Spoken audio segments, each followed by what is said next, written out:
70-740 Lesson 13, Implementing Failover Clustering. Before we can even talk about clustering, let's talk about availability. Availability is one of the three pillars of cybersecurity. In cybersecurity, we teach confidentiality, integrity, and availability. Those three objectives we call the three pillars of cybersecurity. If you can't maintain all three, your network fails. So it's more than just cybersecurity. For example, confidentiality. We want to make sure that our information is kept confidential, that it's not unduly exposed, so that our proprietary research isn't made public, or internal conversations that are meant only for certain personnel have those constraints upon them. Integrity means controlling change, controlling unauthorized change, so that we know that if we send an email, it's going to arrive at the other end unchanged. Integrity. Availability is the ability to maintain your infrastructure regardless of what occurs. If we build our network and we have a single data point that is our access to the internet, one data provider, one router, and that router goes down, we lose availability.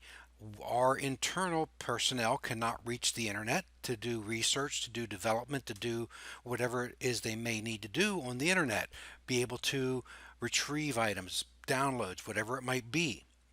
At the same time, if we're hosting a demilitarized zone on that same network, and our internet circuit goes down and we've got a web server in there that the public needs to be able to access, we've lost the ability for the public to be able to contact us. Availability. So you design your networks, you have redundant data circuits, you have redundant routers, you have redundant switches, you do multiple switch paths inside your network, so if a single switch fails, your traffic can still move around. When you build a server, you'll build that server with redundant power supplies, multiple power supplies. So if you have a power supply failure, the server stays online. You build RAID arrays, so you're not relying on a single hard drive, and if that were to fail, your information, your data becomes non-available. We build those RAID arrays out all with multiple disks so that we can absorb single or multiple disk failures and still maintain availability. Later in our lesson, we'll be looking at a technology called DFS, Distributed File System. This gives you the ability to take multiple RAID arrays or the storage folders that are on those and make that available as a network folder shared across multiple servers, so that if an entire server goes down, the other servers can still host it, maintaining availability. However, the concept of clustering is to take servers and create a server cluster that will make a service available. Make something available running as, for example, a web service. You could cluster multiple servers together and provide your Hyper-V. If you have a single Hyper-V hypervisor and it's hosting multiple servers or workstations and it goes down, all those VMs become non-available.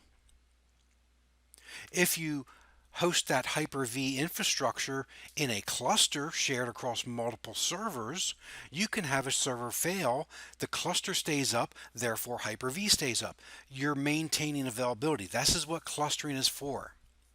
So, understanding what fault tolerance is. When a server goes down, it most likely adversely impacts revenue and productivity. If your network contains an external website or database that controls your sales, ordering, inventory, or production, server downtime can be detrimental at the very least, to these business needs. It could be devastating. If it's an internal server, our users won't be able to access that information, that data. They may not be able to perform their jobs. So you, as a server administrator, and moreover as a network administrator as well, you need to minimize downtime by identifying potential failures and taking steps to avoid those failures and reduce their effects. This is the concept of high availability. It's a combination of technology, protocols, redundant hardware, and it ensures a higher degree of operational continuity, all while reducing the chances of disaster and failure.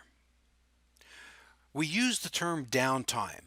It's used to refer to periods when a system is unavailable. Now, we usually express that as a percentage of 100%. Don't ever expect that you can provide 100% uptime. But you say, oh, 99% is good. If we can provide 99% uptime, we're in great shape. Well, actually, you're not. What's 1% of a year? A year is 365 days. Well, 1% means at 99% availability, you are building in over 3.5 days of downtime per year. On a smaller scale, you're building in over 7 hours of downtime per month. That means every month you could lose 1 day of normal working productivity because typical business day is 8 hours. That's 12 business days a year that you're going to lose productivity in. That's devastating.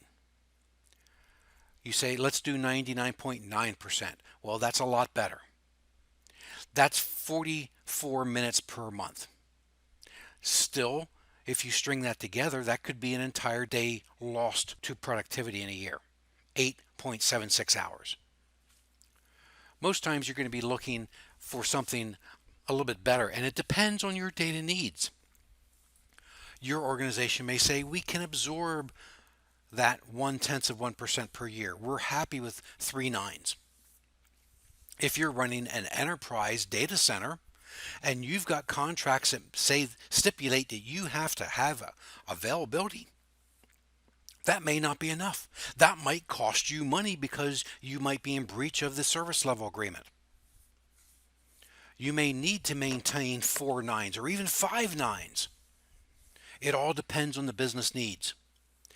But do understand, the more nines that come into that conversation, in other words, 3 nines, 4 nines, 5 nines, 6 nines, the more expensive it gets.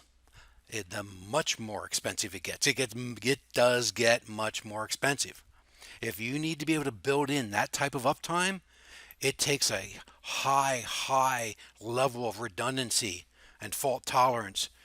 So understand, someone may ask for 4 nines. It may not be achievable given the budget. Now, how do we make a server more fault tolerant? We just talked about that a few minutes ago. Disks, using some form of RAID and or hot spares. Because you can build in a hot spare in a RAID array so that if a disk fails, you can make the hot spare come online and maintain the full availability of that RAID array while the failed disk is being replaced and then put back in as a hot spare. Using redundant power supplies, redundant network cards, especially. If you're building servers, you should plan on a minimum of 2 network interfaces, perhaps 4 or even 8. This gives you the ability to do NIC bonding, link aggregation, depending on the technology you're talking about. That's all the same thing. The ability to maintain connections to your network. Being able to create higher bandwidth availability for your server. You can't make them completely fault tolerant. Something can still fail. But you can take those highly redundant servers and combine them into a cluster, so if a server does fail, now you've got server redundancy. A cluster is a group of linked computers that work together as one computer. Based on the technology used, clusters can provide fault tolerance, and we call that availability. Load balancing, which gives us the ability to do things like round robin. If we have a cluster that hosts a web server, that's being shared across all 3 servers. Load balancing would look at how much load one particular server has and share it so that no server gets overloaded. Or it could do both. So it does the load balancing, and if a server fails, it automatically adjusts the load balance to the remaining servers. The two most popular forms of clusters are failover clusters and load balancing clusters. Now, if you're going to do a load balancing cluster for the front end, it might provide web interfaces for back-end servers, maybe your database servers. A failover cluster is for back-end servers, such as a database, just as I just said, or perhaps an email server. When we implement failover clustering, understand that a failover cluster is a set of servers that work together to increase the availability of services and applications. Each clustered server is called a node, and they're connected through a network connection. That could be physical or virtual. You can build a cluster in a virtual environment. We're going to do that. We'll do that in our lab. And you can also use software. If one of those nodes, a server, fails, another node may take over providing the services. This is known as failover. So you have a primary, you've got another node that's standby. If the primary fails, the standby takes over. It fails over to the second. However, the failover may not be immediate. It may have to be manually initiated. In some cases, that might be required or desired. Failover clusters can be used for a wide range of network services, including database applications like Exchange Server or SQL Server, file servers, or network services such as DHCP, Dynamic Host Configuration Protocol. The most common form of that failover cluster that you'll implement is called the active-passive cluster. Both servers are configured to work as one, but only one at a time. The active node provides the network services, and the passive node simply waits for something to happen to the active node where it can't provide network services. If that active node goes down, the passive node becomes the active node and resumes providing the network services. When the failed node is restored, it doesn't take back over. It becomes the passive node. If you want to make it the active, you need to switch it back. This provides high availability, but it doesn't provide scalability. Scalability is the ability to handle more input, more throughput. Now, the only exception to that is if you implement file servers on what's called a cluster shared volume, a CSV. And we'll talk about those later in the lesson. If you need higher performance, you can typically reduce the load or use more powerful hardware for the individual nodes. Now, you can also have an active-active cluster. It provides both that fault tolerance and it also does load balancing. You split your network services into two groups. One cluster node runs one set of network services while the other cluster node runs the other set of network services. Both nodes are online at the same time. They're both active. If one fails, that remaining node takes over providing all the network services. Now, failover clustering is best suited for stateful applications that are derived from a single set of data. An example of that is a database. And it's stored in a single location, so there can only be one database instance running. You can't run the same database instance twice. What's going to happen? You're going to have write problems. Databases aren't going to stay consistent. So that's why it has to be stored in a single location and only one database instance can be running. If you want to create a failover using Windows Server 2016, now you got to have at least two servers. They can be physical servers, they can be virtual servers, doesn't matter. You need to have at least two. You can't do failover, you can't do load balancing if you're not working with more than one server. Just makes sense, right? You got to have the minimum requirements of Windows Server 2016, and you should have identical hardware components. Whatever that one server is, the other server should be the exact same thing. You want similar hardware. You want the same operating system. You want the same patch level. You want them to be the same. The servers must run the same Windows Server 2016 standard or data center version. And they should, but just as I said, they should have the same software updates and service packs. Patch level should be the same. Now, Earlier versions of Windows servers required the nodes to be part of the same domain. Beginning with Windows Server 2016, you can use a single domain cluster, a multiple domain cluster, or a workgroup cluster. Now, understand that clustered services are services or applications that we make highly available by installing them on a failover cluster. Clustered services are active on one node, but they can be moved to another node. A cluster resource, it's the most basic and smallest configurable unit that may provide a service to clients, or it's an individual component that makes up the cluster. It can be a network application server, a hardware device, such as a storage device. That is defined and managed by the cluster server. At any time, a resource can run only on a single node in a cluster and is online on a node when it's providing a service to that specific node. If you have an active passive cluster, the active node will have the cluster virtual server with a virtual IP address and cluster resources. That's the resources you're providing and making fault tolerant within the cluster. When the active cluster goes offline, your passive cluster becomes the active node and resources switch over to the new active node. Now, what's a dependent resource? It's a resource that depends on or is required by something else or another resource to operate.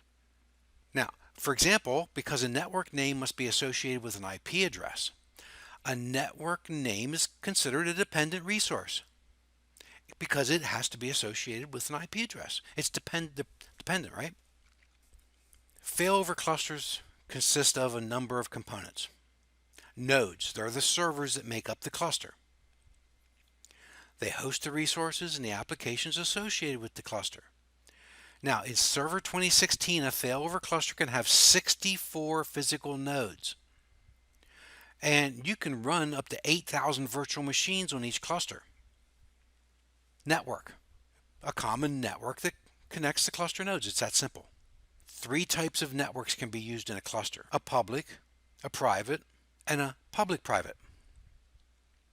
We also have cluster storage, and it's a storage system that is shared between the cluster nodes and usually connects using fiber channel or perhaps iSCSI. Remember, your servers provide the service. They're not providing the storage, you're connecting to the storage. Your clients are the computers or users that are going to use that cluster service. It's just that simple. And finally, the cluster service is the service that's running on the Windows servers that manages and coordinates cluster resources to provide that high availability. Before we can do any of this, you have to install the failover clustering feature. You then go into your console, you validate your hardware configuration, and then you can begin creating a cluster using the Failover Cluster Manager.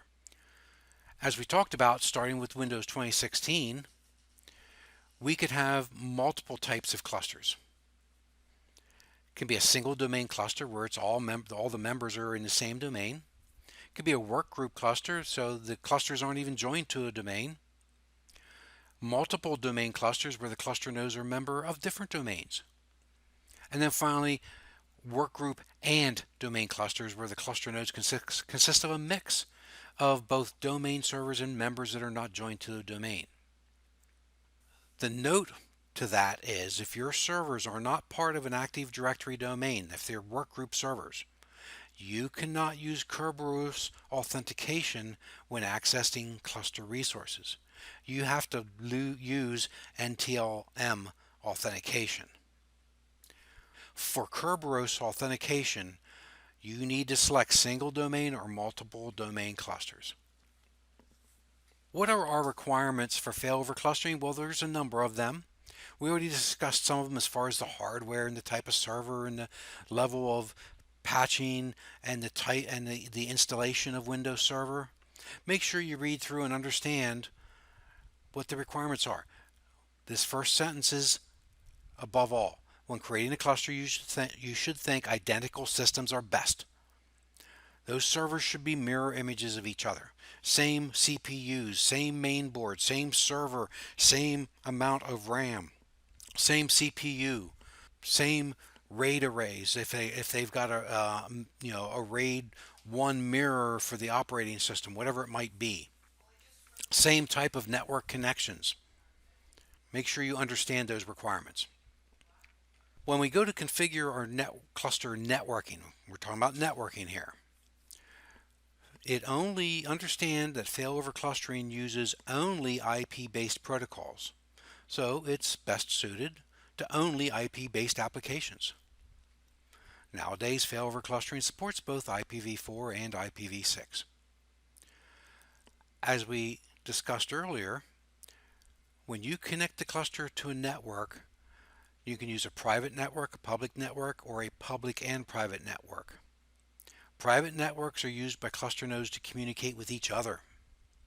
Public network, just as it sounds, it's used by the clients to access the cluster and its shared resources. And a public and private network is used to communicate if you have external storage systems. We use a thing called a heartbeat, and this is how the cluster knows what nodes are online and what their status is.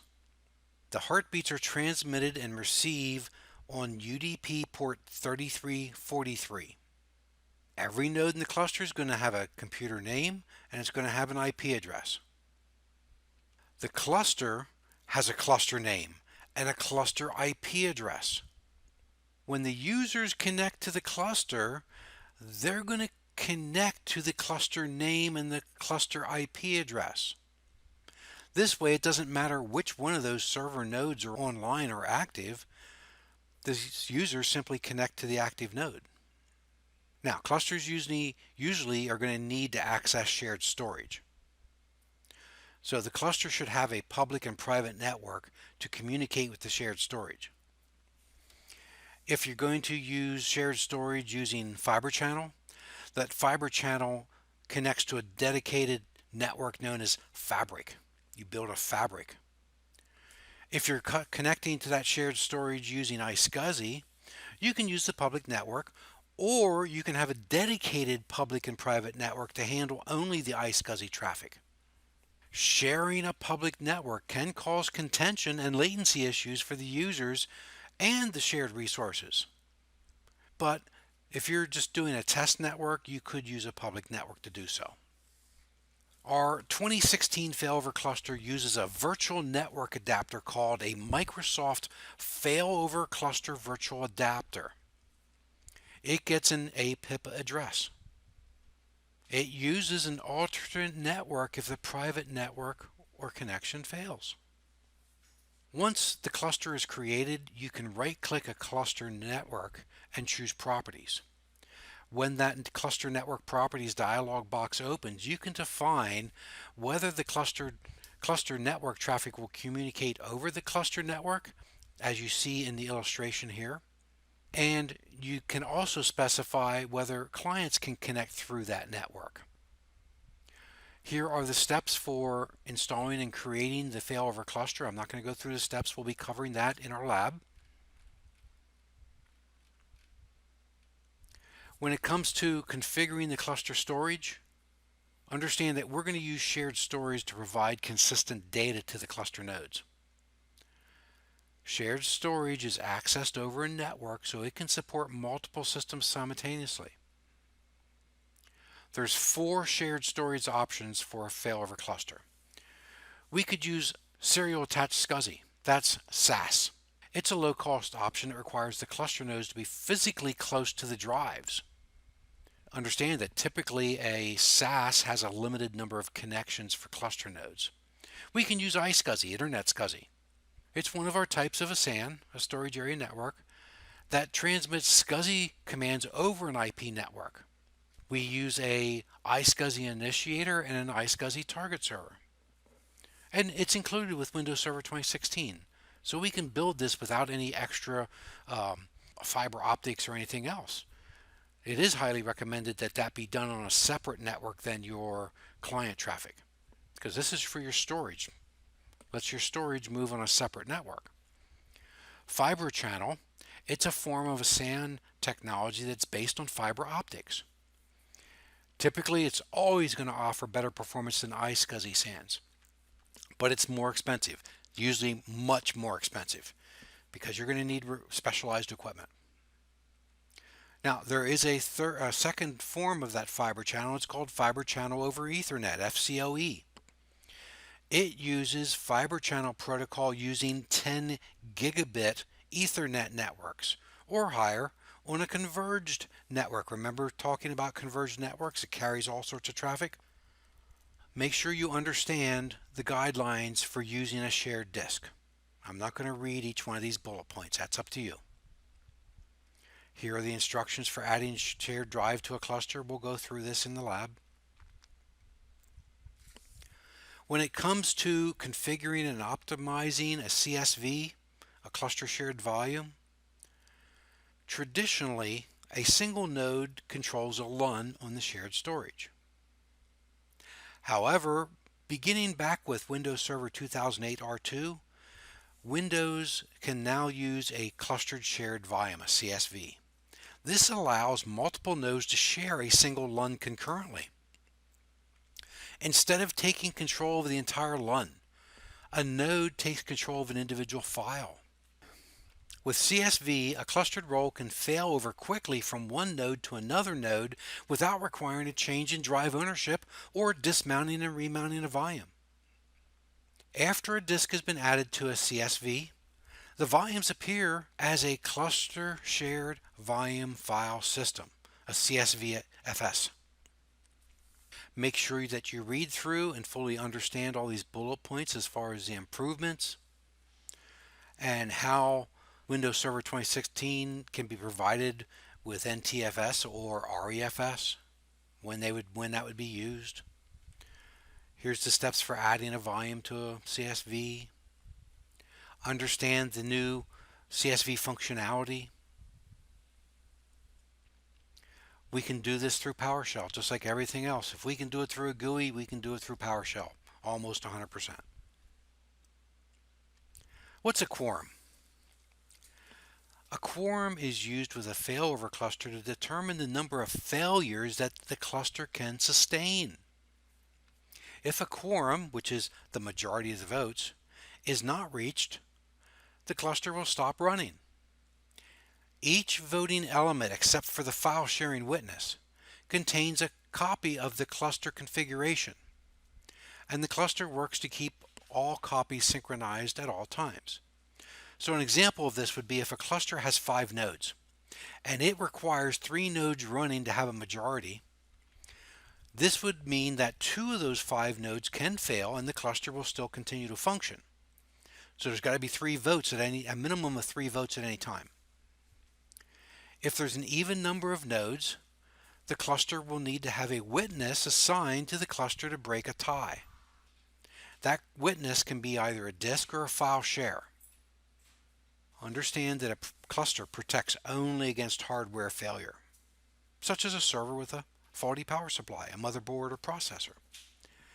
A quorum will not protect if a remaining cluster node does not have the resources to run properly, such as insufficient disk space or processing power or enough RAM or network bandwidth. It only knows whether or not the nodes are online. There's 3 basic ways that you can configure a quorum, and that is node majority with no witness, node majority with a witness, or no majority with using a disk witness only. Make sure you understand those 3 bullet points. If you're going to configure a witness disk, it has to be of at least 1/2 gig, 512 megabytes. And it has to be dedicated for cluster use. It can't be assigned to a clustered role, so it's got to be separate. It cannot be a volume that's a CSV. Here are how you go about configuring those quorum settings using typical settings. But understand these steps. Now, if you're using Azure, you can configure what's called an Azure Cloud Witness. So if you run an internet connected stretch cluster that covers multiple geographic locations, this is a good fit for that. And here are the steps that we go through working with an Azure storage to create that Azure Cloud Witness. Now, there's another topic called cluster aware updating. Applying Windows updates to a node in a cluster always needs more attention and planning, because having one update on one node and not the other node or nodes can cause problems or corruption of data. If you don't want downtime, you must move resources manually from the node that you're updating. Perform the updates on that first node, then change the resources to another node and perform the updates on the next node, and so on and so forth. So beginning with Windows Server 2012, and if you remember that corresponded with Windows 8, we now have cluster aware updating, CAU, and it lets you, the administrator, update cluster nodes automatically with little or no downtime. And this is particularly if you use Hyper-V with live migration, because you can move, if you're using Hyper-V, you can move a VM from node to node using live migration. You can use that cluster aware updating in those two modes right there, remote updating mode and self-updating mode. Make sure you understand how each one of these works. And here are the steps for doing that.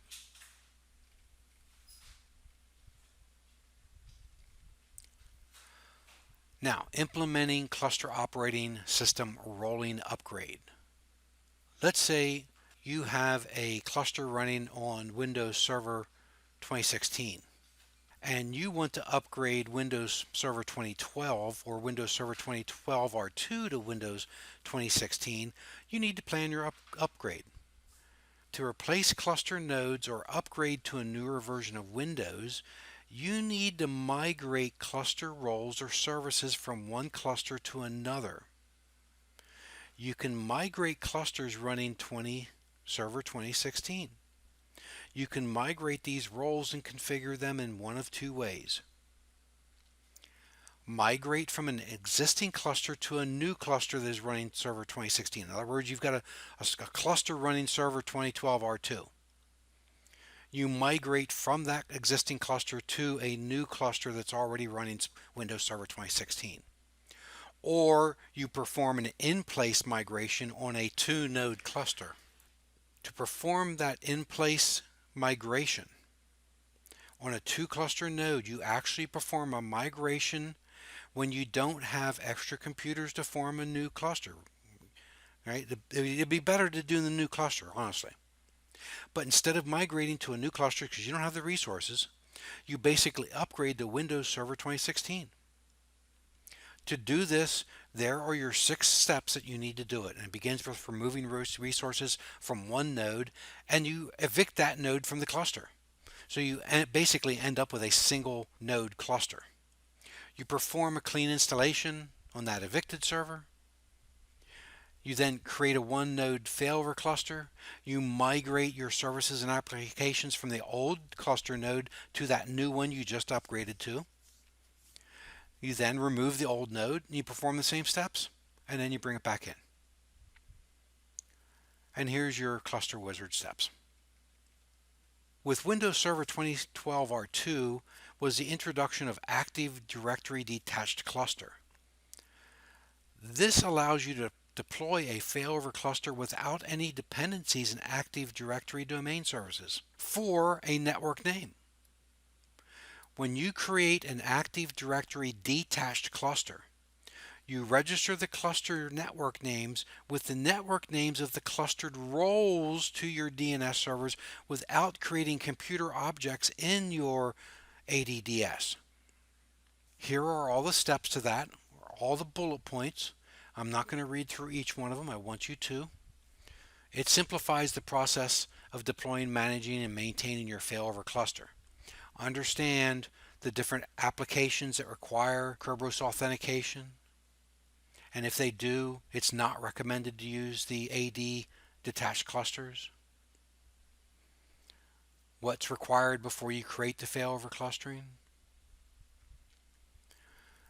Now, we can also have cluster storage spaces solution using storage spaces. You can use local disks. You can group USBs, SATA disks, serial attached SCSI. That's a SAS. For the most part, this is all local storage. You can group that into storage pools and then create storage spaces from the available capacity in the storage pools. Those storage spaces can also provide a level of resiliency such as mirroring or parity and scalability. You can always add additional storage and bring it into the storage pool and then into the storage space. Now just make sure you understand that a storage space can't host the system drive. It can't be wherever your Windows are installed. But you can use storage spaces to help protect against the following items. And here are those steps for creating clustered storage space. You do it through your cluster manager. You create the storage pool, go through that. We'll be looking at this in our labs. Here are the steps for restoring a single node or cluster configuration. When you go to restore a node, you're going to do it one of two ways, through a non-authoritative restore or an authoritative restore. A non-authoritative restore. It's a type of restore that restores the information that was performed when originally backed up, but is overwritten by current information stored on other cluster nodes. So in other words, you're restoring backed up data, and then it will in turn get updated by any current information from your other nodes. An authoritative restore is a type of restore that restores the information that was performed when originally backed up, but it gets marked as the current and authoritative configuration, and then it overrides the configuration on the other nodes. So in other words, if you have a backup and your active data becomes corrupted and you need to restore non-corrupted data, you would want to do an authoritative restore of the most recent non-corrupted data, and then it would go out to the other nodes and say, overwrite this is the correct thing. You may have data loss depending on how current your backup is, but it won't be corrupted. Make sure you understand how this is done. In this lesson, we talked about what a failover cluster is and how it's a set of servers. Yet to build a cluster, you may start off with one server or one node, but you need to provide multiple nodes. That's the only way we can provide redundancy, availability, fault tolerance, failover. It can be an active passive. It could be an active active. We talked about how now LUNs can work with a clustered shared volume, and what a quorum is, the concept of cluster aware updating, and how we can use local disk, USB, SATA, or SAS, and combine that local storage into storage pools and then create virtual disks called storage spaces from that, and that can provide mirroring or parity. And because you can add additional storage to your pools and spaces, it creates scalability. I hope you enjoyed this lesson. I know this was a fairly long lesson as they go. And it's only one topic. It's only failover clustering. This is just the first of our lessons on clustering. We'll be talking a lot more. This has been 70-740, Lesson 13.